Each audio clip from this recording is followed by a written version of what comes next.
Common verses of the Quran quoted by critics, including Arun Shuri, is Surah Tawbah, chapter number 9, verse number 5.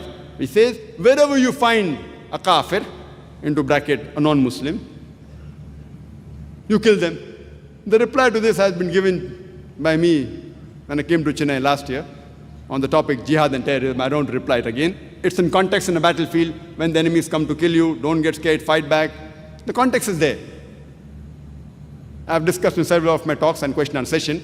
But the point to be noted, the next verse immediately, Surah Tawbah, chapter number 9, verse number 6, which is never quoted by these skeptics, is that if the enemies want asylum, if they want peace, don't just give it to them, escort them to a place of security. So all the verses, if you analyze, almost all, which talk about killing the enemies, but natural, this fighting which the Quran speaks is to promote peace. And the common verse quoted of the Quran of Surah Anfal, chapter number 8, verse number 60, that cause terror in the hearts of the enemies. Again, quoted out of context. It means that in the battlefield, when the enemies come to attack you, when they come to kill you, don't get scared, fight back. Any army general in the battlefield will tell his soldiers, don't get scared, fight back. It's but natural. So what's wrong in Quran saying that? But that's not the end of it. Next verse, Surah Anfal, chapter number 8, verse number 61 says, but if the enemies want peace, if they incline for peace, you too incline for peace. Islam is a religion of peace. All these verses quoted in the Quran, wherever it talks about fighting as a last resort, it is fighting for peace to be established. Every country has a police force. This police force many a time uses force so that the criminals can be arrested. They use force against the antisocial element so that peace can prevail, so that we, people, citizens of the country, can walk freely. So these police sometimes use this force so that peace will prevail in the country. Similarly, Islam and Quran talks that force can be used as a last resort only to let peace prevail. If this is why the skeptics say that Quran promotes terrorism, they fail to realize that such terrorism is even promoted by the Bible. In the Old Testament, in the book of Exodus, in the book of Numbers, Jesus Christ, peace be upon him, he too promoted this terrorism. Gospel of Luke, chapter number 22, he too told the apostles, take a sword and go and fight. Mahabharata talks about the same terrorism. It's the fight between the haq and the batil, truth and falsehood.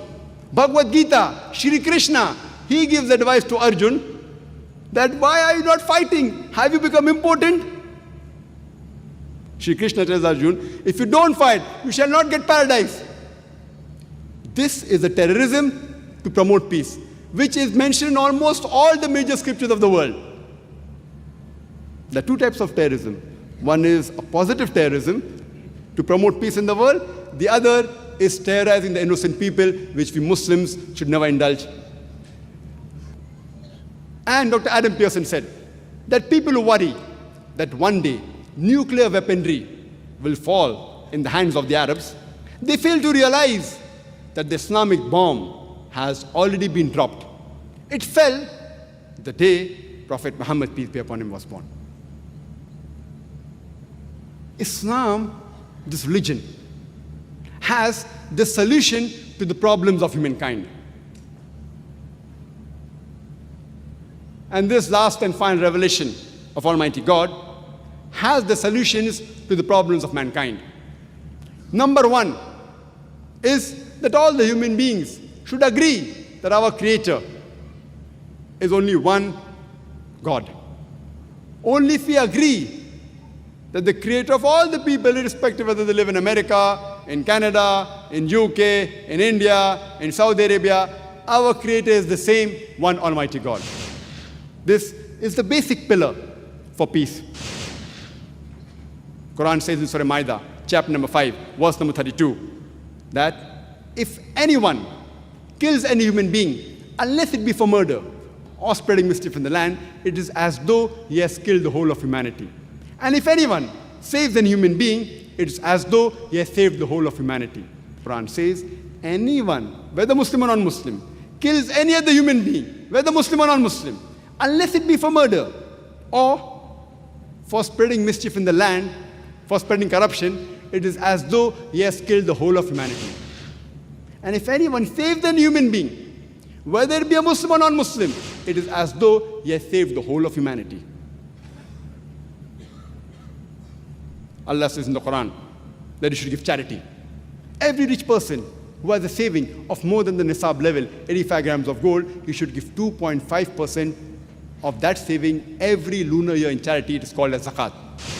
If every rich human being gives zakat, poverty will be eradicated. There will not be a single human being who will die of hunger. Quran says, do not rob. Quran says that love your neighbors, feed your neighbors. Our beloved Prophet said that he is not a Muslim who sleeps with a full stomach while his neighbor, he is hungry. And the person asked, who is a neighbor? The Prophet said, 40 houses next to you is a neighbor. Quran says in Surah Baqarah chapter 2 verse 188 that do not use your wealth as a bait for the judges so that you may eat other people's wealth. Bribing is prohibited in Quran. Allah says in the Quran in Surah Isra chapter number 17 verse number 26 and 27 that do not be a spendthrift. Do not do israf. For verily a person who is a spendthrift is the brother of the devil. Allah says in the Quran, which were recited by the Qari, in Surah Hujurat, chapter number 49, verse number 11 and 12, that do not backbite. Do not call each other with offensive nicknames. Do not spy on one another. Do not be suspicious, because many a time suspicion is a sin. And further it continues, the Qari recited, Surah Hujurat, chapter 49, verse number 13,